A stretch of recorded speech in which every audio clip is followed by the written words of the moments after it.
Assalamualaikum warahmatullahi wabarakatuh.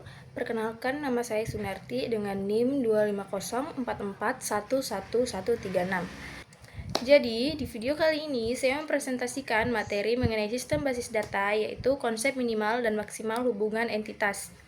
Lanjut saja ke penjelasannya. Membangun struktur data berkualitas. Pentingnya perancangan relasi antar data untuk menjaga konsistensi dan akurasi informasi dalam sistem modern. Komponen dasar basis data. Yang pertama ada entitas, objek atau konsep, atau orang, tempat, dan kejadian, yang informasinya disimpan dalam tabel basis data. Yang kedua atribut, ciri khas, atau properti yang mendeskripsikan sebuah entitas, contoh, NIM, nama, dan alamat. Yang ketiga yaitu relasi, keterkaitan logis antara dua entitas atau lebih yang mendefinisikan cara mereka berinteraksi. Memahami batasan kardinalitas. Kardinalitas atau cardinality menjelaskan jumlah kejadian suatu entitas yang dapat berhubungan dengan kejadian pada entitas lain. Konsep ini menjawab pertanyaan krusial, satu data di tabel A boleh berhubungan dengan beberapa data di tabel B. Mencegah duplikasi data yang tidak perlu, menjamin integritas referensial, mendefinisikan aturan bisnis sistem. Selanjutnya ada batas maksimal atau max cardinality. Maksimal 1 baris data pada entitas pertama hanya boleh berhubungan dengan maksimal 1 baris data pada entitas kedua. Contoh, orang dan KTP. Satu orang hanya boleh memiliki satu nomor KTP yang unik. Maksimal N atau banyak. Satu baris data pada entitas pertama boleh berhubungan dengan banyak baris data pada entitas kedua. Contohnya, dosen dan mahasiswa. Satu dosen dapat mengajar banyak mahasiswa dalam satu kelas. Adapun batas minimal atau min cardinality, minimal 1 atau wajib. Data wajib memiliki hubungan dengan setidaknya satu data lain, disebut juga partisipasi total. Contohnya, mahasiswa dan jurusan. Setiap mahasiswa harus terdaftar di minimal satu jurusan resmi. Yang kedua, minimal 0 atau opsional. Data boleh tidak memiliki hubungan sama sekali, disebut juga sebagai partisipasi parsial. Contohnya, karyawan dan anak. Seorang karyawan boleh saja belum memiliki tanggungan anak. Partisipasi total dan parsial.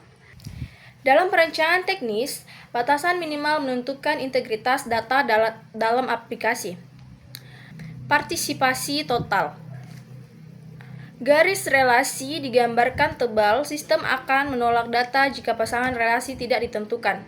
Partisipasi parsial. Garis relasi digambarkan tipis, kemungkinan nilai nol dalam basis data pada kolom relasi. Matriks kombinasi. Di sini ada tabel, bisa dilihat. Di notasi 1,1 ada maksimal 1, minimal 1, atau wajib dan unik. Contohnya, orang memiliki nik KTP. Di N1, maksimal banyak, minimal 1, mahasiswa mengambil mata kuliah. Di N0, maksimal banyak, minimal 0, opsional dan jamak. Penulisan menerbitkan buku. 1,0, maksimal 1, minimal 0. Opsional dan unik. Mahasiswa menerima beasiswa. Analisis studi kasus real. Dosen dan MK. Relasi N,0, dosen bisa mengajar banyak MK, namun dosen baru mungkin belum mengajar.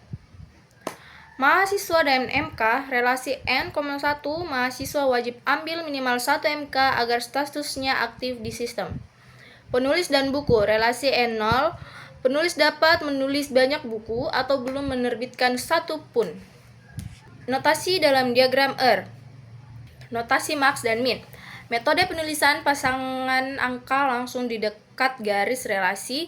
Contoh 1N, paling akurat untuk analisis data mendalam.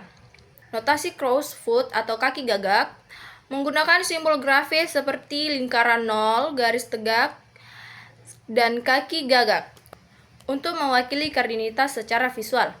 Notasi chain. Notasi klasik menggunakan bentuk belah ketupat untuk relasi. Elips untuk atribut dan angka 1N.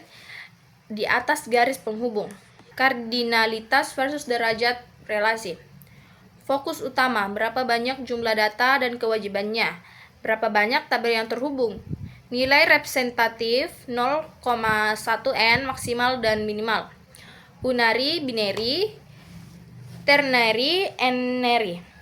Contoh, relasi 1 ke bawah, wajib atau opsional. Hubungan antara dua tabel binary. Data yang tidak terorganisir hanyalah tumpukan informasi.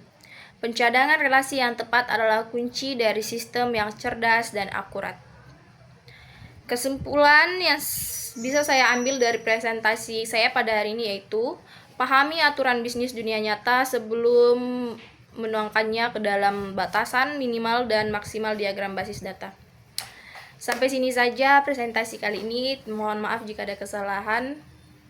Saya tutup dengan Assalamualaikum warahmatullahi wabarakatuh.